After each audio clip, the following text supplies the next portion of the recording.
All right, welcome to episode 106 of the Canadian Prepper Podcast. We are recording on February 21st, 2021.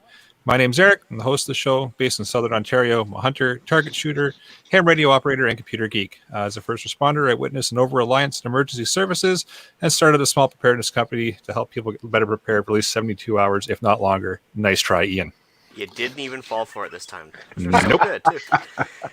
All right, my name is Ian. I live on Vancouver Island. I'm a student in preparedness, target shooter, and my farm's mediocre handyman. I'm Alan. I'm a safety trainer, first responder, security expert, and all-over safety nerd. My name is Andrew. I'm a recovering libertarian and a firearms instructor at Ragnarok Tactical. I'm Gavin. I'm also an instructor with Ragnarok Tactical, volunteer search and rescue / first responder, and swell guy, at least according to my parents, who may or may not be not drinking any more Coke products. Ever again. I might need the backstory on that. Yeah, me as well, I think. Yeah, that's fine. We'll get back to that later. Well, After show. yeah, you might want to not do that because you may get more feedback. If you want to help support the show and keep the Canadian Prepper Podcast on the air, including hearing Gavin's story about drinking Coke products, buy some swag. We have both T-shirts and the super awesome, wicked cool Velcro patch at www.prepperpodcast.ca. All proceeds go to help keep the lights on and the backup generator fueled. All right, if you're enjoying the show, please take a few minutes and like us on Facebook and submit a review on iTunes. Also, we want your feedback, good or bad, or if there's just a topic you want us to cover. You can email us at feedback@prepperpodcast.ca. All right, so we've got some frozen legging content for you in this episode. That's a reach. That's a 106 reach. episodes in, still terrible. Wow. First, we're going to start off with some news-related articles. Then we'll let you know what we've done for preparedness since the last episode, and then we're going to get into the main topic, tactical clothing. Well, Doing this news. From the prepper community, there is not much else to discuss other than what's happening in Texas right now. It's true. It's a gong show. What was the Marty Huggins line from the candidate? Bring your brooms because it's a mess. The campaign, not the candidate, which is a phenomenal movie if you haven't watched it. One of the things that has happened in the as a result of this horrific power outage is that the variable rate customers who were so used to their 12 cents per kilowatt hour have all of a sudden been stuck with power bills in the tens of thousands. As the demand has risen, so has the cost, and the available supply has decreased. The laws of supply and demand are such that people who are used to paying 12 cents a kilowatt hour are now paying upwards of $10 per kilowatt hour, which results in thousands and thousands of dollars of electrical bills. So, yeah, awesome. Screw you, power companies. All of them. So, yeah, I mean, Alan's news story there had a $17,000 electric bill for one person for 1 month just for this power outage. That's insane. So, yeah, That's and nuts. I guess if you sign a contract based on spot price, and at the time you think it's a good deal because it's like, you know, whatever spot price is, you'll get the best benefit out of it. Well, it's a once in a century event, so why not, right? Yeah. All right, I guess for my Except first when it's one, your century, right? yeah, except for when it's your time. Yeah. So, yeah, to go down the rabbit hole a bit, Sleepy Joe called it during the election. He said it was going to be a very dark winter. I just thought it was kind of funny that he called it back in November. That, you know, obviously a bit of a joke there, but there's a New York Times article where he talks about this dark winter that's going to be a horrible time for most Americans. I was like, oh, okay. First article was 4 million Texans actually without power. So that's a few. That's a lot. Doug. Yep. Yeah. So there's more to this story, though, it turns out. So I guess with Backup generator sales have increased dramatically. Yeah, I mean, that'd be one thing. But interesting enough, so the solar panels obviously didn't do so well when they got covered in snow. And the wind turbines froze up, so that was a problem. But then they also had issues with the fact that the nuclear power generators weren't winterized. So they actually had outside water lines for coolant that froze, and so they couldn't cool the reactors. So normally reactors shut down when the water gets too hot because, you know, obviously they don't provide enough of a cooling coefficient. So now one could say they were cooling too efficiently, and then they didn't. And then they just didn't at all. So they had to scram a couple nuclear generators. And then they had the solar offline, the wind turbines offline, and the nuclear generators offline. And they hit peak demand because of the request for heating. So they actually turns out they intentionally shut down the power. It wasn't just like a failure. So they said if they didn't shut down the power when they did, they would actually burn out the bigger substations and the bigger transformers, and it would be 18 to 24 months before they got power back. So they said within 2 minutes, if they had let it go on for 2 more minutes with the demand the way it was, that would have been it for Texas for at least a year and a half, because they said basically because there's 3 interties in the states, right? There's the Eastern, Western, and the Texas intertie is independent because Texas, and everything's bigger in Texas. Yeah. and independent minded, so they actually cut themselves off from sharing power demands and surges and stuff. So they didn't have the capability to meet the higher demand. Well, I would call it momentary demand, but anyways, it was just a huge increase in peak demand. So they did it intentionally, and they said we can't bring it back online right now because if we do, we'll cause more damage, and that was their problem. Did you see that part of this stems from that the company selling power to the Texas Power Board, and I don't remember the acronym for the name of the board that regulates electric power in Texas. They effectively do not. I'm sorry? PUCT, Public Utility Commission of Texas. They're PUCT. This is maybe their regulatory board, but there's another group that actually is like the intermediary between the power generation and the power distribution. The Texas Public Power Commission controls the distribution, and you can't be a distributor and also a generator in Texas. You can do one or the other, but not both. Because of the way the spot pricing works on this, that the energy generation, the electrical energy generation in Texas is based on a futures market that they do like 20 or 48 hours in advance of the anticipated demand. So the regulatory body that oversees that says we need so many megawatts of power 48 hours from now, and we're willing to pay X number of dollars per megawatt. And the various generating services, nuclear, alternative, winds, solar, whatever, or predominantly in Texas, fossil fuel plants, mostly natural gas power plants, decide whether or not they're going to operate or not at that time to produce the demand or to meet the demand, the forecasted demand. They effectively have no reserve power as a result of this scheme. It's supposed to save the consumer money, but it also means that if the forecast is wrong, they can't meet consumer demand.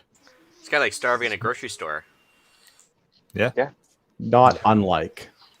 Or like the dairy board where you've got excess milk, but you can't sell it because you've met your quota. Well, do you guys remember? I mean, most of you are probably old enough to remember Enron. I don't know if all of our listeners remember Enron. Yeah, there's some pretty cool math skills, I remember. Well, certainly energy's future trading is a thing. What Enron did is basically what the Utilities Commission in Texas is still doing with their futures energy market. Yeah, but it's different when they do it. It's really the same thing. It's like sports betting. It's completely immoral and illegal in Ontario unless you're the government. And it's a good idea. Yeah. Same concept. It entertains me that this is all done as a government exercise to provide better value for the consumer, but also completely screw the consumer. You're completely on your own. And then some West Texas mayor boomer was like, well, you just got to bootstrap yourself. Some people aren't going to make this through. And it's like, this is the most boomer comment I have ever heard. Yeah. Survival of the fittest, I think is what he said. You're literally contracted with the government agency. That's the only people that you can legally buy power from because they own the sole rights to the generation and distribution. But if they're not able to meet your demands, the government is just going to tell you you're on your own and bootstrap yourself. Okay, cool. Thanks, guys. Appreciate that. Well done. And I know a lot of guys were trying to pin down the green energy being, let them down when they needed it most. But I mean, I think it was only still 4% of the total generation of the state, so it wasn't completely to blame. 4% peak generation of the total state. And it's going to be less than that based on their futures market because it's expensive to make solar power. It's not expensive to burn natural gas. And when shit goes especially sideways, in Texas, where you've got a ton of it. Oh, and when shit goes sideways, they have to de-ice the propeller blades with petroleum products. That's embarrassing. And run helicopters to deliver those petroleum products to the propeller blades. So it's like not a great energy savings overall. Don't forget like the fuel that you're going to have to burn to drive the truck out there to pick up all the dead birds that have been killed by the giant wind turbine too. That's right. But if the bird was covered in oil, you'd see it on the front page of the news. But because it's not, it's just killed by a propeller blade. Yeah. Don't worry about it. Actually, Darius Yeah. brings up a good point. Don't forget to fly overseas so you don't have to deal with it like Ted Cruz. Yeah. No, to be fair to Ted Cruz, he didn't go overseas. He just went to Mexico. and he's federal, not state. Yeah. So I mean, there's still. Yeah. I mean, sure, there's some things he could have done, but yeah, I mean, It's still really bad optics. yeah. But aren't they still under some sort of travel ban, or? Well, they're not Canada. Come on now. Come on, America. Come on now. Yeah. And I mean, Alan didn't want to talk about, but I'm going to talk about it. Carbon monoxide deaths. It's sad to see that Alan has been proven right after talking about it almost every episode for over a year. That It's got to be at least 100 episodes. yeah, It's getting close. but yeah, like I mean, how many people have died from carbon monoxide poisoning from burning stuff indoors that they shouldn't in the last week in Texas? I think it's almost in the hundreds now. Yeah, And, there've been over 100 deaths affiliated with this storm, and far too many of them are carbon monoxide. Go back and listen to every other episode that I've recorded, and you'll hear me talk about carbon monoxide. There's nothing more to say about it. Yeah, it's just Yeah. sad that people get panicked. And to be fair, their houses are. To be fair, the houses are meant to dissipate heat, not retain heat. Yep. Right? Every design Yeah. down there is like heat dissipation. So even if they're running a candle, what's it going to do, right? Like when the house has extreme venting along the roof and everything else. I mean, my sister-in-law is actually in Austin. She lives there. She's been without power now for 4 or 5 days. And she had to get a little creative. She actually took her little plastic kayak and put it over her tropical plants, and ran some lights underneath there that to keep stuff from freezing solid. And they've actually bunkered into this big McMansion in the neighborhood and kind of created their own little mag and everything else to make it work, because that's all the choices they have, right? Because the one house actually has still gas running to it at least. It's crazy times. I don't get why people still think that burning stuff inside is a good idea, because that's not it's not new science. Like that's pretty old. We've known to not do this for a while, but like being in the industry where I sell generators, especially small portable ones, I can't tell you how many people have said, "Oh, I can run this inside." Like, I mean, You No. can. yes, It but depends on how long you want to do that for. yeah, how big? We're not saying you space- can't. We're saying you Yeah. shouldn't. It's not Yeah, physically impossible. It's just not a Oh, great I idea. had one guy that wanted to make his own exhaust pipe that would. I was like, don't no. There's literally Just get one a guy. standby and wire that in. You'll be fine. Don't run this inside. Well, there's actually literally one guy that tried to keep warm in his car, but he wanted to stay extra warm, so he left his garage door closed. I mean, hasn't he seen every episode, every movie that has that, Office Space and everything else? It's like, that's seriously a hazard. But That's Yeah. I don't know. It's a lack of planning and couldn't happen to me scenario. It couldn't happen to me mentality, because it's Texas and it's a desert and it's always hot in Texas. And now all of a sudden it's not, and people have no idea what to do. And it sucks that people are dying as a result. It really sucks. Yeah. There's no reason for this aside from it's Texas. And so we're not going to do things in a way that we can withstand a deep freeze, because we'll never have to. at least I'm happy that. And then- I was gonna say my sister-in-law is probably the coolest head on the block because she's from Winnipeg originally. So I mean, Well, so it's not minus- even cold for her. Yeah, She's still wearing it's like she's probably still got parkas for when she goes to visit home now and then. So I mean, she's probably like, whatever. I mean, that and everyone on top of that's going to panic because the Whataburger's closed, so they can't go and get their food. So. Yeah, that's right. That's a good point. Taco trucks will still run though. Yep. All right. I think that's we pretty much got? all I had for news from me. You had one, Eric? Yeah, I do. So, not that we haven't already gone off on a tangent, but I'll just mention Bill's C21. Ooh. Yeah, I heard that's a thing. Yeah. Yeah, apparently that's Not a yet, thing. it's not. Yeah. Not yet, but it's on its way. So, Well, yeah, I just will it make threw it that before the in there. next election is another matter. But yeah, as soon as Yeah. they started involving like airsofters, it's just like a Yeah. good bill, right? Yeah. So welcome to the fight, airsofters. So, It looks can bad and someone scary, and explain to therefore me someone's gonna how die. banning an airsoft gun or a paintball gun will stop homicides involving firearms in downtown Toronto? Because marijuana equals meth. No, It's a slippery slope. Alan hit the nail on the head. It's like Gateway It's a firearm. the gateway gateway firearm. firearm. Yes, the Yeah. Dr. Najma Ahmed of the Doctors for Prohibition from Guns, or whatever they call themselves. She actually referred to airsoft pistols as gateway guns because once you get to that, it's just a murder killing spree is just like That's it, the next natural progression, right? Once, That makes once total you're sense, once you're yeah. used to putting your sights on a human target, it doesn't matter what you're firing at them, and therefore they are all bad. Right. That is the argument here. And Just it's- like I mean, classical conditioning and such is a thing, except it doesn't work that way. It's not like you're going to just automatically become a killer for having an airsoft gun or even. it also means that you're not going to not kill somebody. Like I mean, having an airsoft gun is completely detached from your propensity to harm another human. I feel like this entire bill is completely detached from the propensity of reality.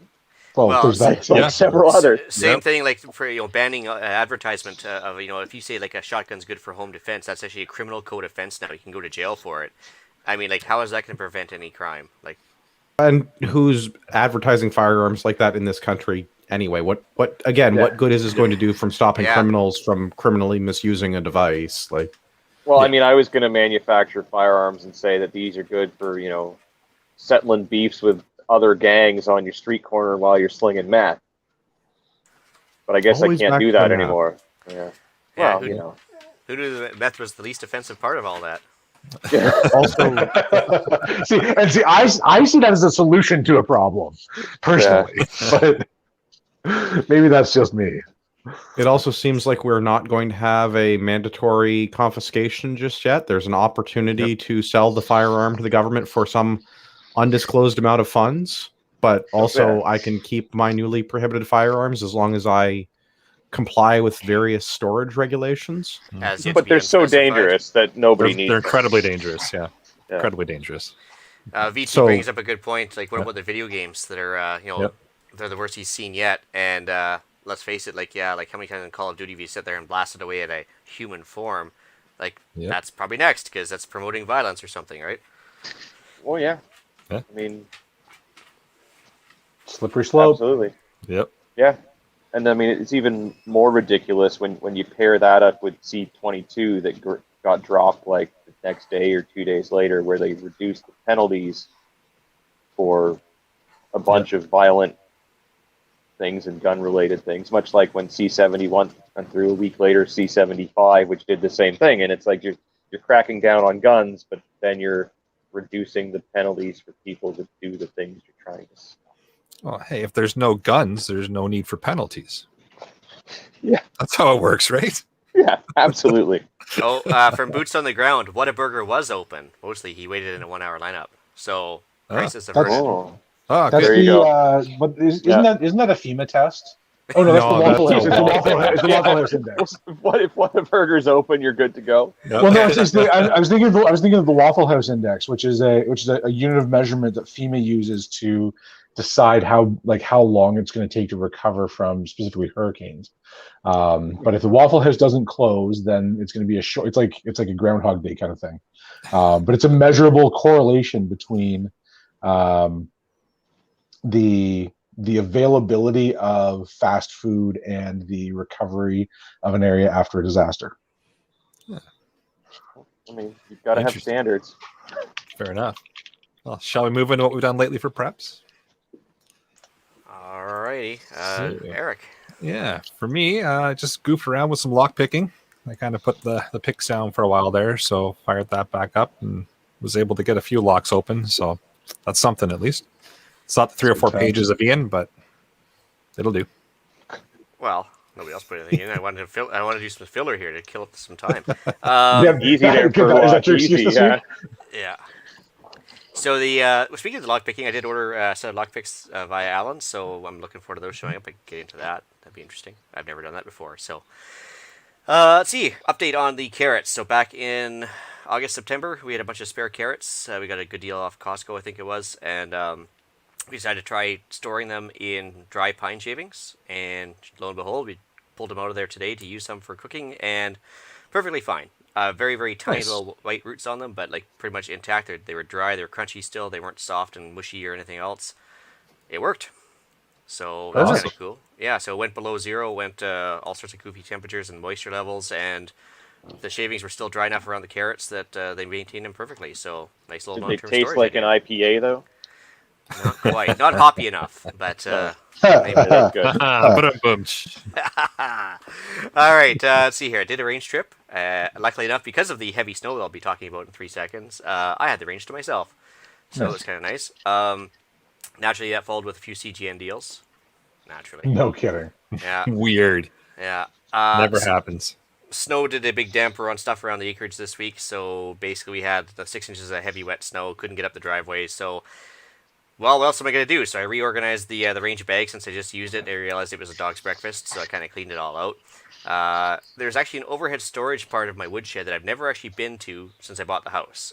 And I thought, maybe I should see what's up there. And so I discovered, like, Jimmy Hoffa's severed head and some information on JFK's assassination. But I did not find anything regarding Hillary Clinton or anything that might lead to her arrest. So just want to make sure about that.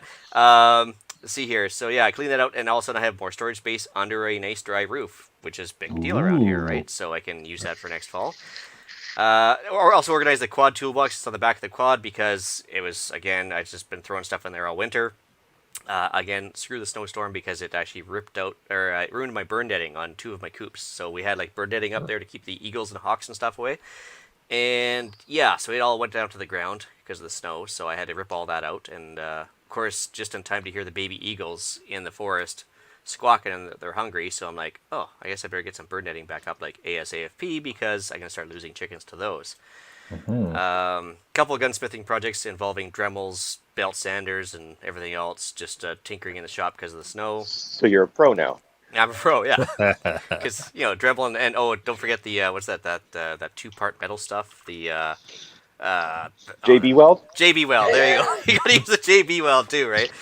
Let's see here. So we had a house electrical issue come up, and not to, I didn't want to have my firemen show up, so I didn't just say, hey, screw it. I don't care if I can smell like ozonated air and burnt plastic sheathing or anything else. So tracked that one down as a faulty power outlet in one of the daughter's rooms. That was not cool.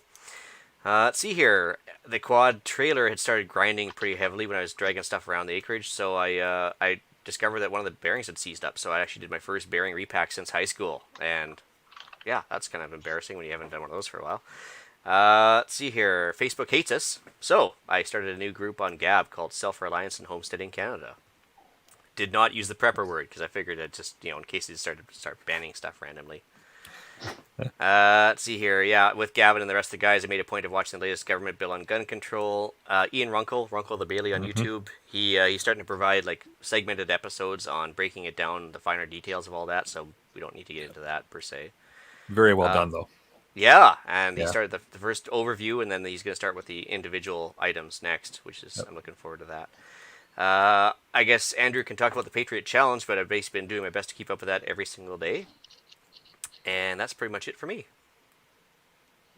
That's it. Cool. Yeah. I didn't have time to sneak off and get another drink. Almost. Almost. I replaced all my cordless tools, all my power tools this week, which was pretty cool. I got rid of all my old Milwaukee stuff. It was starting to break down. Some of that's getting close to 10 years old, but the batteries were still in great condition. And so I was able to sell off what I still had, and bought a new set of rigid tools. And so far I'm enjoying those.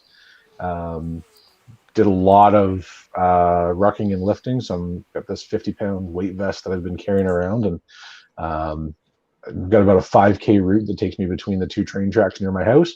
And my time on that is getting faster and faster, which is, feeling good. My sandbag workouts are getting heavier and heavier, which is also awesome. Next week, I'm traveling up to the northern-ish part of the province, the gap between the north and the south of Ontario for a course.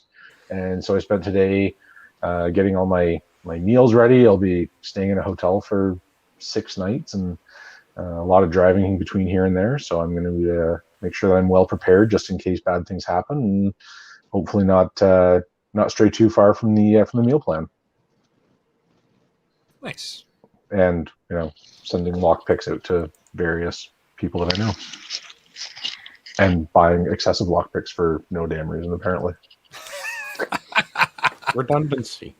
Yeah. Hey, Oh no, One this is one none. is like, this is far beyond redundancy. This is like for no damn reason. It was just, No, I one is misunderstood a none. text message from Eric, and now all of a sudden I have new tools. So One is none. A case Yeah, is it was also one. One Yeah. in case. Yeah. Yeah. That's none.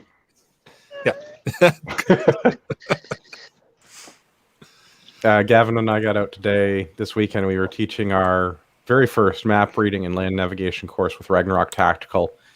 We did a non-firearms course, which Yeah. up until now we've done a tiny bit of first aid, medical, stop the bleed type courses. But this is really not a move, or more of the move and less of the shoot, communicate, and medical stuff that we normally are playing around with. So we had a good group out and got lost in a park, and it was a good time. People had fun. No one died. that's rule number, like that's bonus outcome number one. so it wasn't a Nobody dies. parkette then. No, it was a well- proper park. There's a duck pond. Oh, good. It's There on was the a map. duck pond. We did get to feed the ducks. It was well. Well, that's nice. So we had lots of people out playing with maps and getting lost in the woods. And Ian touched on it. I've been doing the Canadian Patriot Challenge because it's my challenge for my podcast, and I feel like I should set a good example, or at least not a terrible example. 45 minutes of exercise every day, drink 2 liters of water, read for 15 minutes, practice a skill for 10 minutes, and do one thing to improve your life. The exercise one sucks, and drinking water sucks. Yeah. And reading, I actually enjoy. I could read a lot. The other ones aren't so bad, but the exercising and the drinking water, because my water should have been boiled with hops and barley in it. Yep. And I mean, I like my water. Practicing a skill could just be working a chainsaw, which it's a skill and it's kind of fun and it's kind of exercise too. So And if it creates firewood, it improves your life. there you go. They're two things together. Stacking. It's all about the stacking. I mean, that's how I knock off the Patriot Challenge. I mean, for my preps, I'm coming at you live from my new and improved bunker. So I rearranged all of my kit, my guns that I haven't lost in a boating accident because it registered, and all the empty boxes of ammunition that I don't have anymore. But yeah, I've been getting up an hour earlier than I normally do to get my workout in, get my reading in, get a stretch in. So working on me. It's important. Yeah, I'll knock out the exercise and the reading and the drinking of the water, trying to do that all at once. But I'm finishing up the last little bit of my 2 liters for the day right now. Because apparently alcohol doesn't count. Nope. if you're doing it right, alcohol actually detracts from the amount of water that you've had. Well then, with that, I think we should move into the main topic. Sorry, I just noticed a comment here from Brad Taylor. Shoot me an email, alan@prepperpodcast.ca. We can talk off air about tools. Perfect. Sorry, there we go. Yep. All good. Let's move into the main topic, shall we? All right. So at first I was excited when they thought we were going to talk about tight pants, and then I was just. I mean, not exclusively, anyways. They're not tight pants if you do it right. And if you really want a good Google search subject, Google tactical lederhosen. It's you cannot unsee it. So anyway, acid wash mum jeans. I just said that's another taboo subject tonight. We can't talk about those tonight. All right, I'm out. Well, See you I'm guys. out. Yeah. I did not agree to this. Yeah. And remember, keep learning. End it right there. Don't Google That's those. it. Yep. Yeah. Okay, so first question for you guys. Every time I was on the Facebooks and Mark Zuckerberg was monitoring everything I did and typed in, I seem to get a lot of those advertisements for those Chinese-made super tactical, super awesome jeans that they were like taking a knife and trying to slice through them and pouring water on them and everything else. So gimmicky advertising, I get that, but let's talk about what makes a tactical pant. Well, first they're Assault jeans, and they're pockets. made by Chuck Norris. If you remember Fair enough. those. Yeah. Yep. Did Chuck Norris Action have jeans. jeans? Yeah, Yeah. action jeans. Oh, come on, man. Oh yeah, Seriously? but they were jorts. Like they were like they were barely Daisy Dukes. Oh, he had like it was an actual Talking about brand, different Action products. Jeans. Yeah, Yeah, Chuck Norris action jeans. Yep. yeah. Yeah. You could he like the photo is him in the jeans doing like a high kick. It's awesome. I That remember must have that. been an Ontario thing, because like No, that was like an 80s thing. Oh, Yeah. it was a very 80s thing. Yep. Yeah, if you got karate magazines in the '80s, he was advertising them back. If you remembered Enron, you should have remembered this. I'm pretty sure these were the jeans that the guys were wearing in Nam back when jeans were actually tactical pants. I'm pretty sure I probably blocked it out of my memory. It was like a traumatic event or something. I don't know. I do remember the Chuck Norris cut off horrible things from some of his action movies, but Ew. Yeah, those were bad. Yeah. no. No, actual tactical pants. I think the primary factor is probably the assault pockets. Yeah, Very important.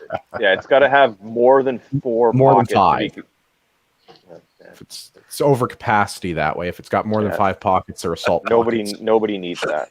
No, it's terrible. Are they black in color, or they just come in multicolors? I feel like black is definitely an option, but again, like it's very 80s to go with the all black. Yeah, you need the black turtleneck and the sweater to go with that to be like the 80s. It's got to be the SWAT commando cop. sweater with the Oh. But is it black or is Yeah. it slightly darker black? Archer style. I like that. Yeah, very black. yeah. There are a number of good brands to look in terms of tactical clothing, tactical pants.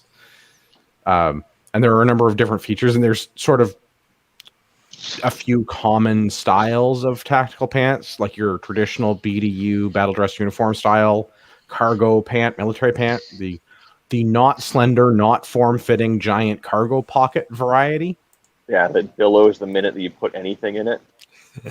Yeah, but they're so handy. Oh yeah, no, I love Yeah. the Costco cargo shorts and the cargo pants because basically look like Oh, yeah. jodhpurs after a while. And Yeah, and you can easily put 2 or 3 cans of beer in each pocket. Yeah. Yep. Yeah, they're great for cottaging. And golfing and just walking about the park and You any place also where get you your- might want to have several beers. Yeah, You also get your super duper high speed pants with the built-in knee pads. If you're going with Arc'teryx or Cry. I mean, those Cry, would be thank you. Gucci. Yeah, if you've got some serious money to drop on pants, Arc'teryx and Cry, and Yeah. the built-in promotion pads and the many pockets and the slightly more form-fitting factor. yeah.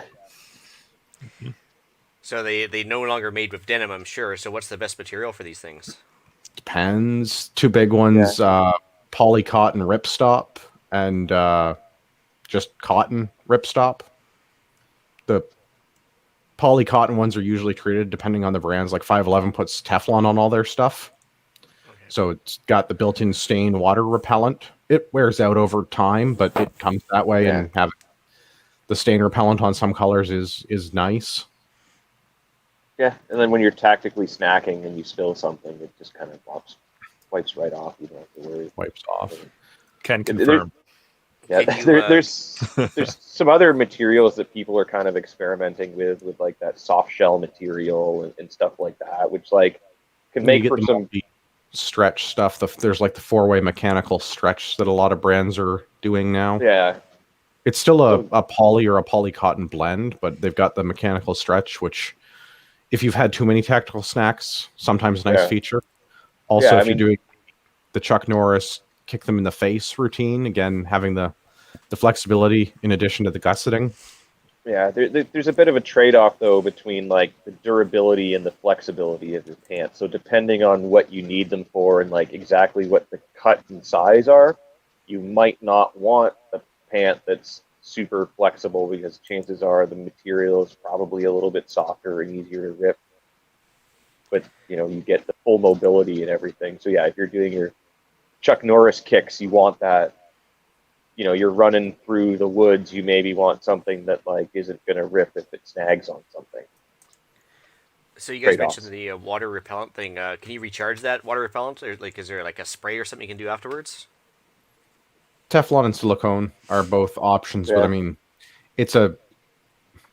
diminishing returns because every time you wash it, it wears off, and how many times do you do it, and is it worth it? And I feel like the stain repellent, water repellent stuff can be kind of gimmicky. If you really want water repellent tactical pants, you probably want to go to a product like a Gore-Tex, like a breathable membrane, or something in like 100% polyester shell where it's like a hard shell jacket. Yeah, because I'd be kind of curious if it's waterproof, if it can still breathe or not, because you still want to get rid of the sweat and everything else if you're actually doing some tactical stuff, right? Well, you'd want a good Gore-Tex or something like that that's breathable, I would suggest. I mean, a lot of it goes into a layering scheme, as with like any outdoors clothing. A lot of it has to do with appropriate layering and mission-specific or environment-specific clothing. I mean, so if you're going to be in a cold place, you probably want some sort of insulated loft pant underneath, but maybe something more water repellent on the outside. If you're going to go and do like tactical tropical operations, maybe swim shorts are the way to go, and you're going to have less pockets in your banana hammock than in your 511 BDUs. Yeah, I mean, if you're really looking for some waterproofing on a budget, I mean, like Rust-Oleum makes that like 2-part waterproofing spray stuff that actually works really, really well, but you're going to stiffen up that material, and it actually puts a bit of a white tint to the thing that you've sprayed. So like if you are on a budget and you want to make your jeans waterproof, you can do it, but they're going to be a little crunchy. Resistant. Yeah. Brendan has a question there. Anybody know what the Duluth Trading fire hose flex pants are made out of? Fire hoses. Yeah. Which are not waterproof in any way, shape, or form, just for the record. I looked into the Duluth stuff a while ago. I have not looked at them in a couple of years, but I thought the Duluth stuff was kind of interesting when I heard about it. It was difficult to get it out of the US, and I never ended up ordering any. But the Duluth stuff is the same material that a fire hose is made out of, or at least it was when I last looked at it. So it's a synthetic. I think it's a poly blend. It's usually a nylon polyester weave, and they're pretty good for like that. The material itself is fairly abrasion resistant, but once it starts to go, it goes fast. Yeah. Although, I mean, I hope they've trademarked that name, because if I ever make pants, the stretchy crotch area is going to say that it's got fire hose flex. Here we go. According to the Duluth Trading Company, the fire hose flex pants are $69.50. Which I thoroughly appreciate. 3% spandex. What else are they made out of, though? So I would have thought it would have been like a polynylon blend, but it's not. 8-ounce fire hose cotton canvas, 30% lighter than their originals, and just as abrasion resistant. Mm-hmm. So it's cotton canvas with 3% spandex. Neat. Yep. Well then, it doesn't sound like a whole lot of. It's going to absorb every little drop of whatever that you get on it. Because it's cotton. Sounds like a hard pass to me. Yeah. I don't know. Soaking wet. I have some original 511 tactical pants, like the original tactical pants in FBI beige, and they've held up pretty well. 150 or 200 washes later, and they're still mostly beige and mostly not too badly frayed. And they're the whatever they are, 6.5 ounce cotton or 8.5 ounce cotton, the original 511 tactical pant. Yep. I've had a set of 511s for at least 7-8 years now. Same thing. All good. Bane's asking, more importantly, do they melt and stick to your naughty bits when you set yourself on fire? He's asking for a friend. So I guess nylon would be bad for that no matter what. Yeah, there's definitely some companies that make good fire resistant. So your pants will still burn and disappear, but they won't melt. There's a company called Massif that makes no melt tactical pants. I was actually wearing a pair of them today because they make an excellent like tactical sweat pant that's actually fleecy on the inside, so it's super warm. I had those on today for the outdoor land nav, and I was quite toasty. And they're super, super comfy. Nice. do recommend. Stupid question, but what makes a pant a tactical pant rather than a just other pant? Also, is it pant or pants? Marketing. Okay. Yeah. Also, I feel strongly about the number of pockets. Tactical pants should have a lot of pockets. Okay, so I'm just Yes. I'm going to lose my stuff when I'm just wearing those as opposed to when I'm wearing regular pants because I won't remember which pockets in. That's the big differentiating factor with the anything tactical automatically has more pockets and fasteners than anything that is not tactical. Yeah, Okay. And then it's usually Velcro. Step beyond that, I'm going to say that it probably involves some kind of camouflage or subdued color patterns, Okay. as opposed to in like your normal pants. There are a number of styles, and there are a lot of very good European pants, which are definitely more of a snug fit. But I've noticed that there are some American brands that are also going to a more hipster-friendly cut, like the new 511 ABR pants are definitely more form-fitting than previous generation of 511 product. I would call them Frappuccino pants or something. I don't know. Yeah, I mean, I'm not a big fan of the skinny pants look. The ABR pants are very, very comfy. I used to, when I went to an office for work, wear those as my work pants in an office environment because they were in a plain color, passable as work pants. yeah, I've got a couple of pockets. Yeah, a couple of European brands. I don't like the super tight, skinny look either. But some of the companies out there are making some stuff that's not like a skinny jean, but it's a little bit slimmer. But you really need to be careful in your sizing and pick like the exact right waist and leg length, because if you don't, the built-in knee pads don't line up properly and they just don't fit. Whereas like an American style cut where it's like you maybe have a few sizes is going to be a little bit more universal in its fit. Yeah, and I feel like this is one of those things that, depending on the generation and style of pants, a lot of stuff is size small, medium, large, like a BDU pant, a military style pant.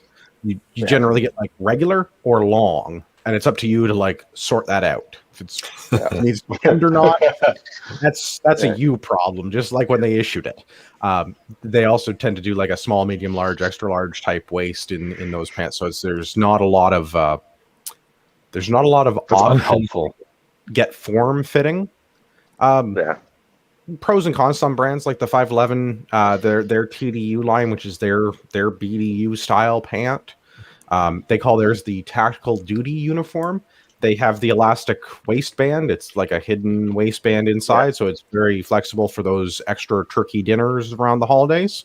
Yeah, too many donuts on shift, and you have the expandability to have it move with you more freely. Some styles you don't have that. You have what Gavin mentioned, especially the European brands and some of the Russian brands. It's very particular metric sizing that you have to measure the way that they want you to measure, or it does not work for you. Yeah, I mean, more traditional ones will have like the little sliders on the sides, because like inevitably, when you only have 3 sizes of pant, they're never going to fit great. So you have to like pull the little slider toggle thing to tighten them up, or a drawstring or something like that. That prevents them from shrinking in the closet like other pants do. Yeah. It does help to a lot of my pants this year, actually. Yeah. Yeah, it's weird. More exercise, more rocking, more walking. Yeah. Yep. So I got a dumb question right now. So first things first, as per the Facebook ads, you mentioned the knee pads being built into the tactical pants. Is there such a thing as like a pant made for like go to war pants, not to copy Nut and Fancy or anything else, but like is there something that's actually like slash proof or has a little bit of like John Wick style protection, or is there anything like super tactical, or is it just like ripstop nylon? Super tactical is probably the externally integrated knee pad that Cry runs, or Cry knockoffs run. So they've got an external polymer knee pad with a knee pad pocket, so you don't wear out the knees of your tactical pants when you're working on that next promotion to get moved up to squad leader. That's right. Yeah, and then like the Arc'teryx ones use something a little bit different. Like they have their standalone kneecaps, they call them, that integrate into the pocket in the pant.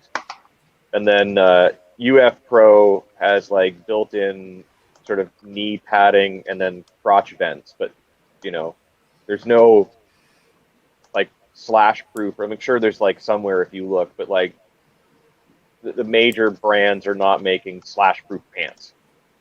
There are some brands that are doing the fire retardant fabric, the FR rated fabric, so it's okay to be around open flame and it won't melt and like be permanently part of you after that. Like Nomex or something? Nomex, and there's a couple of other FR options. Some of them are done through a chemical application process, and some of them are done through the type of material that are used. And then you can get an FR rated item. Yeah, for certain jobs in certain applications, it's a requirement that your uniform be made of that material because there's a good chance you may be on fire. Yeah, all of our bunker gear, of course, is Nomex, but even our coveralls for those departments that allow them, they have to have the FR rating on them, and it's a combination of Nomex and cotton and a chemical application. You have to wash them in a certain way, and you can't use specific types of detergents with them, and they have to be recertified every couple of years, and there's a lot to it. And they won't stop you from being on fire. They'll just probably not become part of you if they melt. Yeah. But they won't stop you from being slashed or shot or otherwise immolated or some other tragic turn of events. Yeah, like there are some companies like that make some pretty cool stuff for the more covert guys. Like there's a company in Toronto called Gray Man that makes suits, and they put like slash proof material in the sleeves of their sport coats and stuff like that. So like there's people out there that make that stuff. And it's I would definitely call anything that Gray Man makes as a tactical pant, even though it looks generally like a dress very pant. Normal dress pant, like a suit pant, usually as part of a suit or something like a business casual type pant. Cool. Yeah, they use like a Kevlar type material to get that sort of slash proof. I think they use Spectra in it. They cater to armed security and undercover law enforcement type people who may have to do dangerous things in dangerous places while not looking like dangerous people. Yeah. Cool. Question for the panel then. I'm on the 511 website, and they have a big banner across the top saying they're not shipping to Canada. Who retails them in Canada?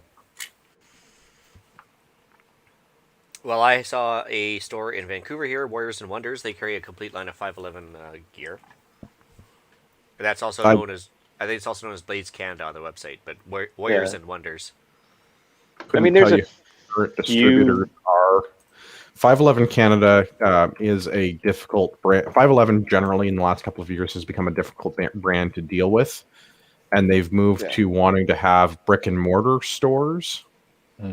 Yeah. They're trying to be more of a lifestyle brand, and it's, I think, hurting some of their core business. Yeah, in Ontario, I think there are only two and a half, I'll say, actual distributors of the product that buy directly from 511 and retail it. I can't imagine there's too many more in any of the other provinces. Probably, one or two in every province that are actual, customers directly that would be able to buy it. Okay. I mean, it's kind of available everywhere, but also, it's really becoming more of a lifestyle brand than anything else, which is kind of weird because they started out as a climbing gear company and then turned into a tactical company. So 511 is the most difficult type of mountain to be scaling. Yeah. So kind of like MEC all over again, is what you're saying. Yeah. I guess it was the guy that owned Royal Robbins started another brand for climbing or whatever, and then they started getting, I guess, contracts to make tactical stuff. I noticed that Cabela's is starting to carry some too, so you can see where they're going for the lifestyle thing, right? Yeah. Which I don't have anything against, and they make some great clothing, but I think that 511's also gone to being a lifestyle brand is detrimental to some of their core business, and a lot of their newer products are very heavily marketed with people like Tim Kennedy, U.S. Army Special Forces sniper, MMA fighter, Green Beret, Ranger qualified, something trademark. But he's also a reservist, isn't he? But you got to do the Yeah. entire deal, because when he does his introduction, it takes like a minute and a half because he has He's all the things. titles. Yeah. Guy has all the titles. Yeah. Yeah. Yep. Okay. Well, Yeah, I mean, so yeah, they still make some good stuff, but like, I mean, I'm not going to stop buying their pants because they make a decent pant for a decent price. Like the ABR pants, when I wear through the couple of pairs that I have, they're probably done because they're just not as durable as the original 511 tactical pants were.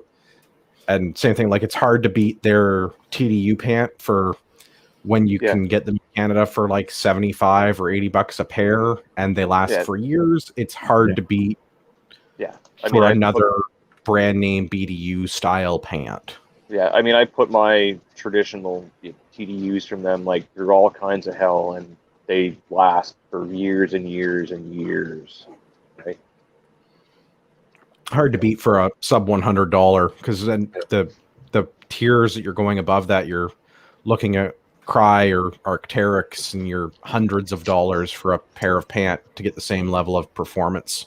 Well, I mean, I guess they're the new kid on the block, I guess, is First Tactical, that makes a very comparable pant to the 511 pant. It's almost like somebody left that company and started another company that's very similar. Yeah, First Tactical has a lot of what look like 511 ripoffs, and I think that's because a lot of the design, and I think some of the senior management people moved from one company to the other. They went from 511, they left 511, and they moved to First Tactical, and they've brought some of the same core strategy over. They do make a reasonable tactical pant. First Tactical in Canada is really easy to get. They have a distributorship in Ontario. They do online. It's pretty straightforward. The pant, I don't think their basic tactical pant is as good as the 511 basic tactical pant. It's definitely a slimmer cut too. I think it's a narrower cut, and I don't think it is as functional with the layout of their pockets. But it's a perfectly serviceable pant for about the same price, and it meets most of the same user requirements. And they also have a step above uniform line pant, like a TDU style pant, that's a few $100, so you're not quite Cry money, because that's when you spend money on Cry pants, that's what happens, because it's a $500 pair of pants. But it's buy once, Cry once, Yeah. Right. Or Arc'teryx, which is a good Canadian brand. Arc'teryx is out of BC. They're good, especially if you can get their stuff as a second from their BC location. Because you will not spot the mistake in their second. Yeah, their factory seconds look fine. I've never seen a factory second that I can tell was a factory second. Their warranty is phenomenal too. And it's nice to be able to support Canadian companies with that sort of thing. Yeah. I've recently picked up a few pairs of the Helicon Tex covert pants, which are almost like a soft shell material, very stretchy, but I wear them as work pants because they look like sort of, casual / dressy plain pants with none of the like tactical pockets that are screaming, this is a tactical pant.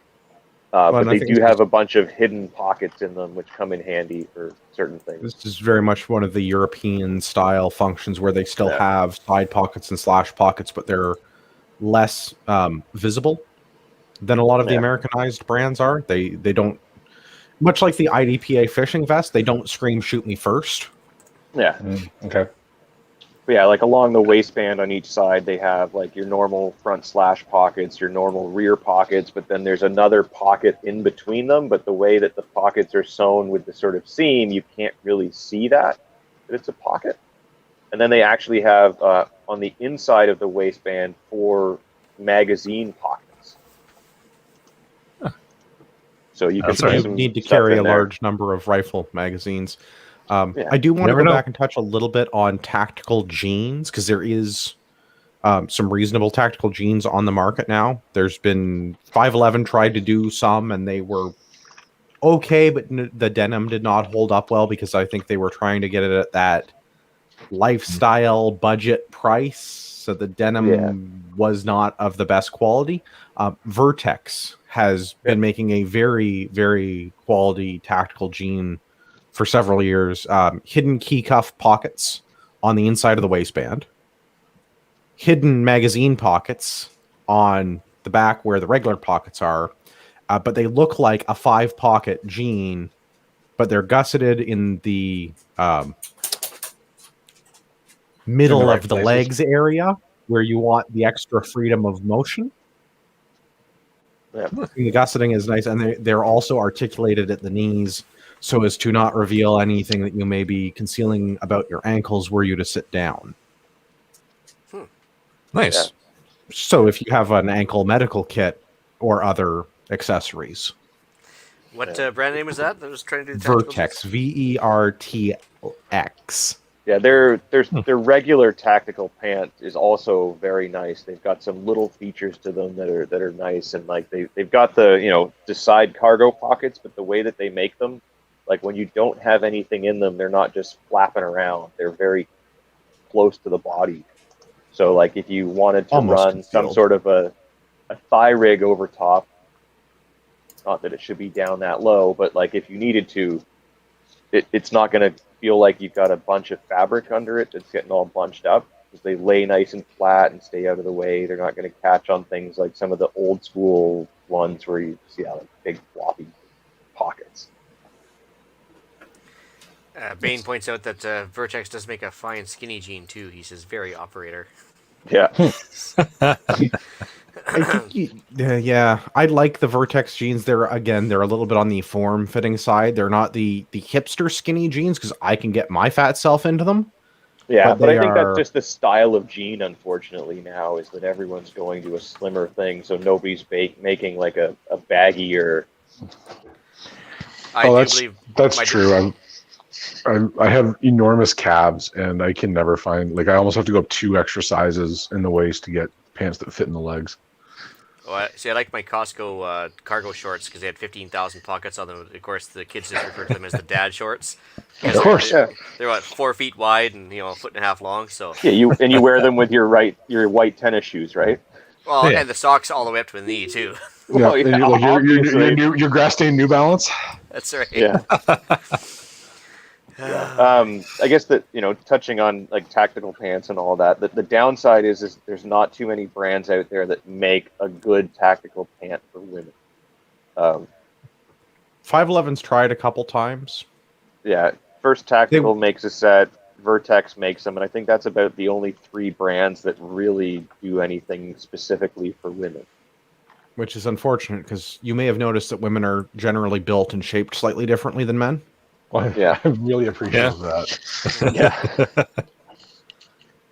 So It's unfortunate, and especially in a profession where you may want to have a number of pockets. EMS pants particularly usually come in a women's cut, so if you can find an EMS pant vendor as a woman, a person who identifies as female, I don't want to assume anyone's genders, but if you wanted to have pants that were cut for a woman but had the features of tactical pants, I would strongly look into women's EMS pants because they're designed to shove a bunch of junk into them, yeah. but also still fit on a woman. And they've also You got may that have really some- cool loop for your scissors. Yeah, I was just say, you may have some features that you don't use, like the little pocket, for your shears, Whatever. I but, like, had carpenter's jeans for years, and I've never been a carpenter. It's fine. yeah, but you drink like one, so it's okay. That's not true. Don't drink nearly that much. EMS pants for women would be my kind of closest go-to if you aren't looking at a dedicated tactical brand like Vertex or 511. And the 511 can be hit or miss on women's clothing. Yeah, sizing They- is. Yeah. They were really great with like the Raven tights, whatever Yeah. the order of those was in, but they discontinued them. And they had a women's 5-pocket jean that had 5 actual pockets like men's jeans, and they discontinued them. Yeah, there's a couple of other companies out of the U.S. that make tactical leggings or concealed carry leggings, which would be kind of in the tactical pant market.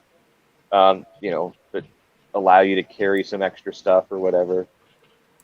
Well, I think those carpenter jeans too. They can they have that big loop, so you can put your battle tomahawk in there, right? Yeah, or your Warhammer or whatever it is. Yeah.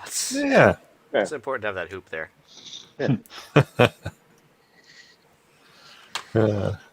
So I've got one question. Is it left leg or right leg first?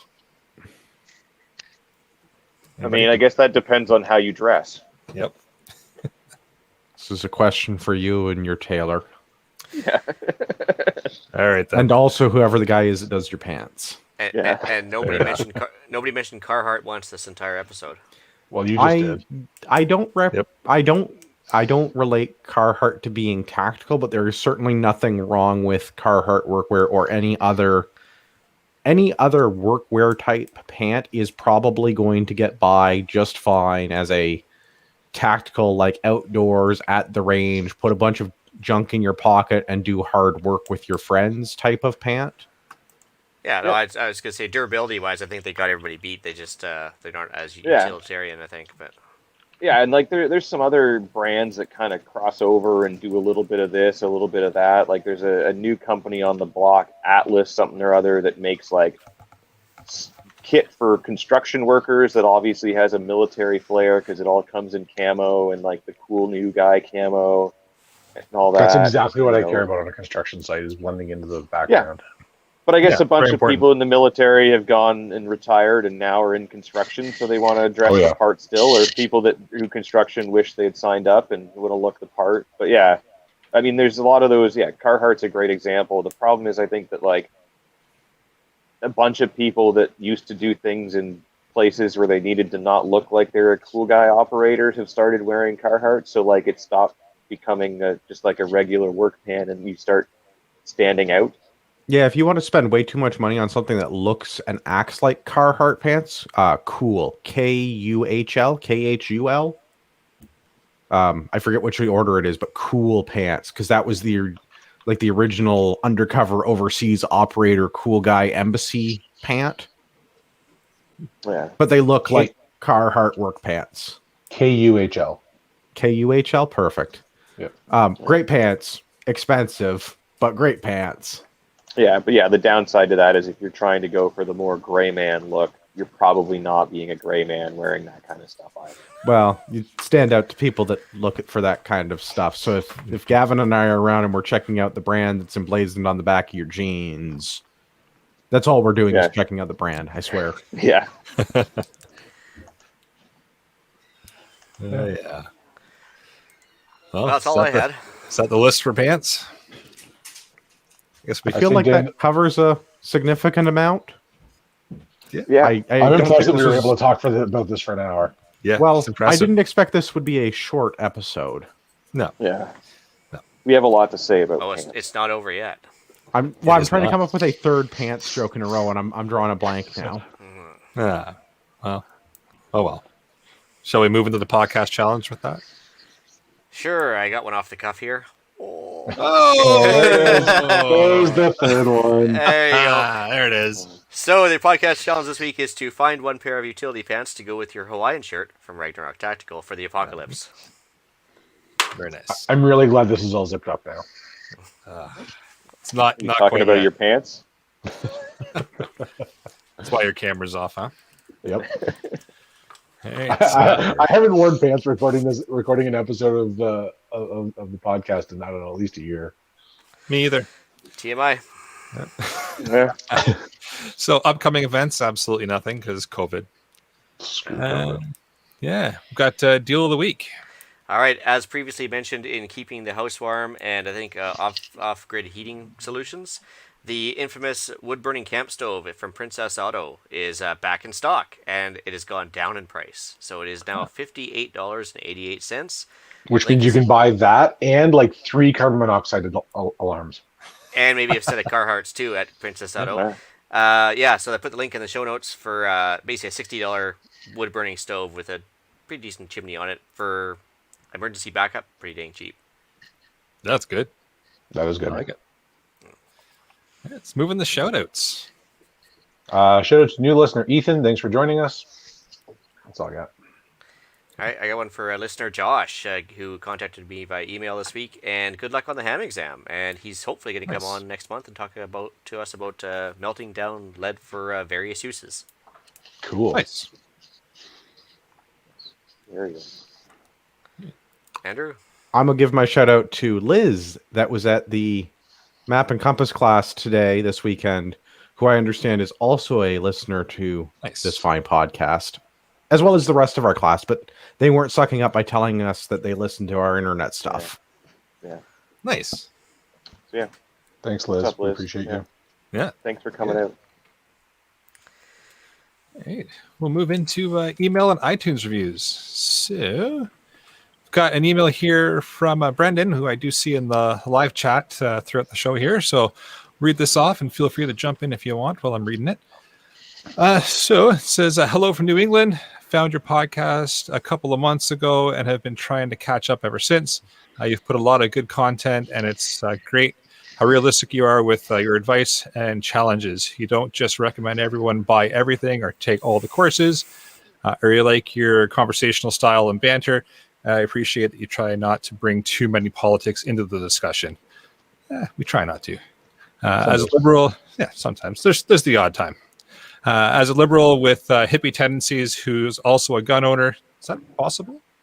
I believe it is. Yeah, I believe this has been achieved right here. Yeah, fair enough. Politics. Casual prepper and farm handyman. It can also be frustrating to engage in the prepper communities that often can be heavily religious, nationalistic, and aggressively conservative. There's been times listening to your back episodes where I've tried to respond to you, regardless of how loony it made me look talking to myself on the tractor. Yeah, fair enough. Specifically, I didn't appreciate your dismissiveness and ridicule of a transgender politician. As I said, though, overall, I really appreciate your tact and informative dialogue. I'm eager to. I'll have to jump in here. So, yeah, you have to tell us which politician we were referring to. But, I mean, if it's who I was thinking of, well, I think maybe just confirm the fact that I think he or she's a transgender. Which hasn't been proven yet. Anyways, but yeah, just to be clear, with rare exceptions like Pierre Poilievre, we think all politicians are shitty. We don't just pick on liberals. We pick on pretty much universally. Yep. So I don't think that... I have yet to meet a politician that I wouldn't be happy to throw out of a helicopter with due process. Pretty much, yeah. Like, I used to have the internet crush on Michelle Rempel until I discovered she was part of Klaus Schwab's like Hitler Youth group there. So I mean, like, yeah, they all fall by the wayside sooner or later. Yeah, It's true. some are less crappy than others, but still generally they're all one degree of crappy or another. Yeah, So I don't politicians in general. The first thing I don't like about them is they want to have power. Yeah. Yeah. What is it, like politicians are, like diapers? Changed often We for the same change reason. frequently for this. Yeah. for the same reason. Yeah. Fair enough. This goes on to say, I'm eager to finish all the back episodes, and I'm hoping to finally start following along live, which see you are this evening, and adding my 2 cents, or would be 4 cents, since you got rid of the penny up there in the cold north. Yeah, fair enough. I would just like to point out that New England is north of where I am right now. That's true. Fair enough. Yeah, good call.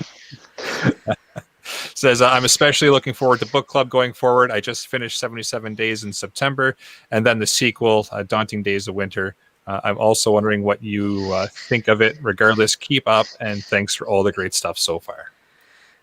Cool. Well, thanks for the feedback, Brendan. That was awesome. Actually, I did learn that there's a sequel to 77 Days in September, which I haven't been able to find yet. So I'm looking forward to that.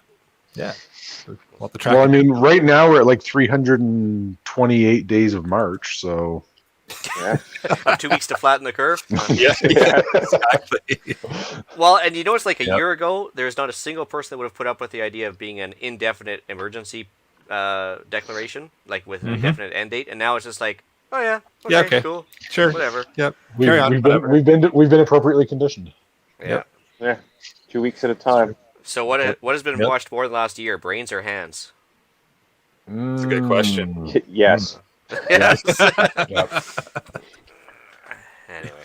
Okay, I got a feedback from G. Pishner, who says, talking about shooting small game with the 308, we did that in jest, of course.